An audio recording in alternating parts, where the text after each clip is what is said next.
మరొకసారి అందరికీ నమస్కారం. ఎందుకంటే ఈరోజు నేను వచ్చింది ఇన్ఫ్లుయెన్సర్స్ని అందరినీ మీట్ అవ్వడం కోసంగా, వాళ్ళతోటి మాట్లాడడం కోసంగా. బట్ తర్వాత ఏమైపోయిందంటే విజయ్ దేవరకొండ గారు నేను కలిపి ఇది ఇంటర్వ్యూలో అయిపోయింది కాబట్టి నాకు ఎందుకు ఎక్కడో అసంతృప్తిగా ఉంది. నా గురించి చెప్పుకోవడానికి కాదు ఇక్కడికి వచ్చింది, మీ గురించి తెలుసుకోవడానికి, మిమ్మల్ని మరింత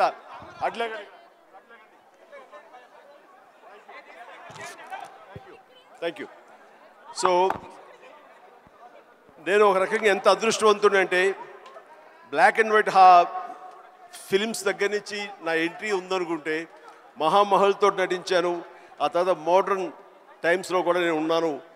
ప్రతి సంధి సమయంలో అంటే నేను ఒక వారధిలాగా ఉన్నానన్న భావన. రామారావు గారు, నాగేశ్వరరావు గారు, సోమన్ బాబు, కృష్ణ, ఇక కృష్ణరాజు గారు, మురళీమోహన్ గారు, ఇట్లా అలాంటి వాళ్ళతో అందరితో నటించే అవకాశం నాకు కలిగింది, మహానటి సావిత్రి గారితో. అదే రకంగా ఈరోజు కూడా నా కొనసాగుతున్నానంటే ఐఎమ్ సో బ్లెస్డ్. సో అదేవిధంగా టెక్నాలజీ విషయంలో ఒక చిన్న విషయం చెప్పాలి, చిన్న తమాషాగా ఉంటుంది. నేను పొలిటికల్గా ఒక 9 months ఇయర్స్ ఉన్న తర్వాత మళ్ళీ రీఎంట్రీ ఇచ్చిన తర్వాత నేను టు మై సర్ప్రైజ్ సెట్లో ఫస్ట్ షాట్ తీస్తున్నప్పుడు రెడీ యాక్షన్, ఎక్స్క్యూజ్ మీ, ఏంటి ఇక్కడ క్లాప్ ఎవరు పెట్టలేదు ఏంటి అన్నాను. ఎందుకంటే ప్రతి షాట్కి క్లాప్ కొట్టి అలవాటు దగ్గర నేను ఎగ్జిట్ ఇచ్చాను. తిరిగి వచ్చేసరికి ఎవరు క్లాప్, సార్ ఏమనుకోదు, ఇప్పుడు క్లాప్ బోర్డ్స్ లేవండి, క్లాప్ బోర్డు ఊరి ముహూర్తం దగ్గర పెడతాం తప్ప ఇంకోటి లేదు.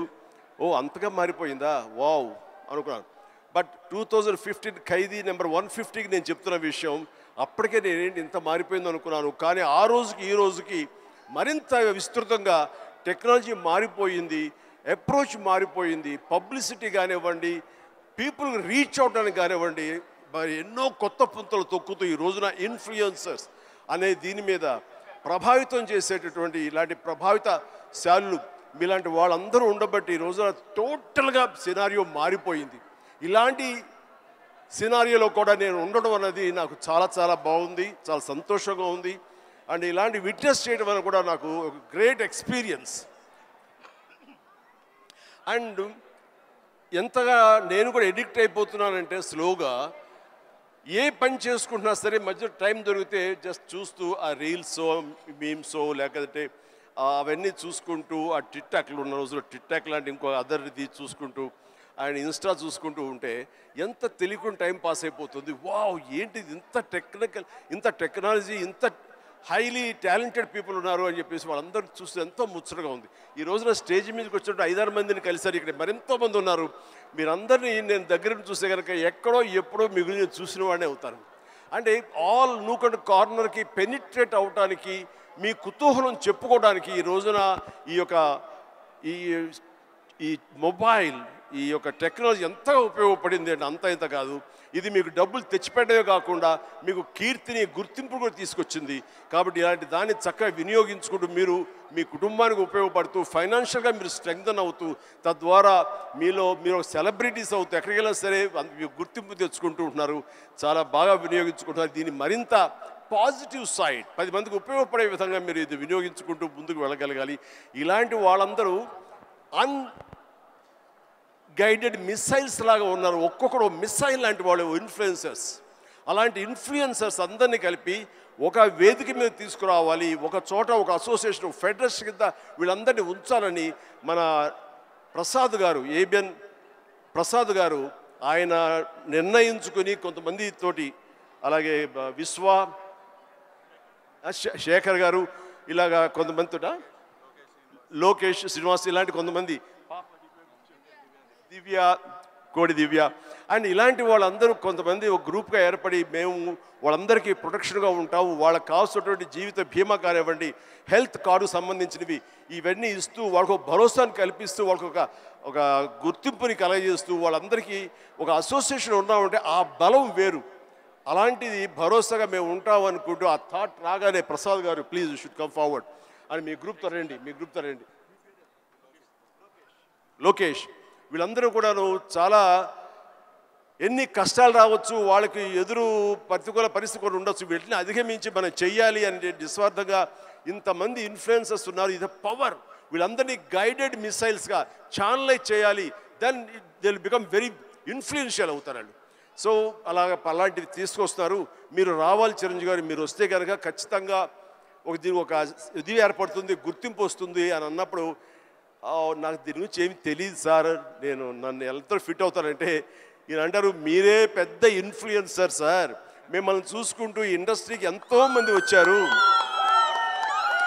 ఈ రోజున 90% డైరెక్టర్స్ చూసుకున్నా, 90% యాక్టర్లను చూసుకున్నా, ఎవరు చూసుకున్నా సరే మనం ఏమీ కాకపోయినా సరే అంత అవ్వచ్చు, ఆ ఎత్తుకు వెళ్ళొచ్చు అనడానికి చిరంజీవి గారు మీరు ఎంతోమంది ఇన్ఫ్లుయెన్స్ చేశారు. సో మా ఇన్ఫ్లుయెన్సర్స్కే మీరు పెద్ద ఇన్ఫ్లుయెన్సర్. మీరు ఈ ఫంక్షన్ రావడం అనేది సబబు.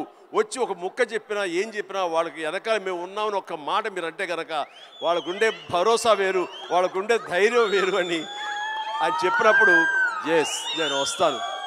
ఎందుకంటే ఈ చిన్నపాటి ఎంకరేజ్మెంట్ వాళ్ళకి ఎంత బలాన్ని ఇస్తుంది, 1000 ఏనుగుల బలాన్ని ఇస్తుంది. వాళ్ళు ఉండేటటువంటి ఆ హిడెన్ టాలెంట్ మరింత వ్యక్తపరచుకోవడానికి, మరింత బయటికి తీసుకొచ్చి ఈ క్యాటర్ చేయడానికి, 10 మందికి అది వ్యక్తీకరించడానికి ఎంతో దోహదపడుతుంది. ఆ రకంగా మీ యొక్క కళలు ఆపద్దు, మీ ప్రయత్నాలు ఆపద్దు, మీ క్రియేటివిటీకి మీరు ఫుల్ స్టాప్ పెట్టద్దు. ఇట్ ఈస్ ఆన్ గోయింగ్ ప్రాసెస్గా చేస్తున్న ఎంత మీరు చర్న్ చేస్తే అంతకంతగా అది బయటకు వస్తుంది. దాన్ని 10 మందికి చేయండి. All the very best. Thank you. కానీ దీనివల్ల చిన్న గొడవ జరుగుతాయి మాకు ఇంట్లో, అది చెప్తాను. మొన్న ఫైనాన్షియల్ ఇయర్ ఎండ్ మా ఆడిటర్స్ కూర్చున్నారు, లాయర్లు కూర్చున్నారు, మా అకౌంటెంట్లు ఉన్నారు, నేను ఒక టేబుల్ మీద కూర్చాను. పవర్ పాయింట్ ప్రజెంటేషన్ జరుగుతుంది విజయ్ సార్. కూర్చున్న తర్వాత నేను చూసుకుంటున్నాను, వాళ్ళు చెప్పేదేమో కొంచెం టెక్నికల్గా మాట్లాడుకుంటున్నారు, మనకేమో అంత ఎక్కలేదు. ఇలా చూసుకుంటున్నాను, వాళ్ళు చూపిస్తున్నారు పవర్ పాయింట్. నేను కెలుక్కున్నాను. నేను చూసి ఏం తెలుసా, మా పాప నేర్పింది తమిళనాడులో విలేజ్ కుకింగ్ అని. ఎల్లారు వాంగ ఆల్వేస్ వెల్కమ్స్ యూ అని. అదేదో చూస్తాను, వంటలేదు అదే చాపింగ్ బాగా కొడతారు. వాళ్ళు అంటున్నారు సార్ మీరు ఇవేమి మీరు నోట్ చేసుకోకర్లేదండి, ఇది సాఫ్ట్ కాపీ మీ ఇంటికి పంపిస్తాం అని అన్నారు. ఓహో అలా అనుకున్నారు, మీకు అలా అర్థమైందా అని చెప్పాడు. అట్లాగా ఏ పని కుదురుగా చేసుకోనివ్వట్లేదు. ఆఖరి ఇంట్లో సంస్థ అది కూడా పాడు చేస్తున్నారు. ఇలా అయిపోయింది మీ ఇన్ఫ్లుయెన్స్ నా మీద, ఇంత ప్రభావం చూపిస్తుంది. కాబట్టి ప్లీజ్ నేను కొంచెం అంత ఎడిక్ట్ అవ్వకుండా జాగ్రత్త పడడానికి ప్రయత్నం చేస్తాను. కానీ నాలాంటి వాడిని కూడా ఎడిక్ట్ అయ్యేలా చేయగలిగిన సత్తా మీకు ఉంది, చెయ్యండి. అండ్ తద్వారా మీరు ఆర్థికంగా పరిపుష్టత ఏర్పరచుకోండి, మీ కుటుంబానికి చేదోడు వాదోడుగా ఉండండి. మీరు సంపాదించిన దాంట్లో కొంత మొత్తాన్ని సొసైటీకి మీరు ఏర్పాటు చేయండి, వెచ్చించండి. తద్వారా మీ వల్ల సొసైటీ బాగుపడుతుంది, ఎంతకంతో లబ్ధి పొందుతుంది. తద్వారా ఉభయత్ర ఉపయోగం ఉంటుంది. కానీ ఈ రోజున వీరు చేస్తున్న గ్రూప్ చేస్తున్న ప్రయత్నం ఇది మరింత బలోపేతం అయ్యి ఇప్పుడు తెలుగు సంబంధించినటువంటి డిజిటల్ మీడియాగా ఏర్పడింది. ఆ తర్వాత ఆల్ స్టేట్స్ వాళ్ళందరూ అప్పుడే ఉత్సాహం చూపిస్తారు. వాళ్ళందరూ కూడా ఒకే వేదికలాగా, ఒకే ఫెడరేషన్ లాగా ఏర్పడితే ఆ బలం వేరు, దాని యొక్క ప్రభావం వేరు. So all the very best, good luck, God bless you all.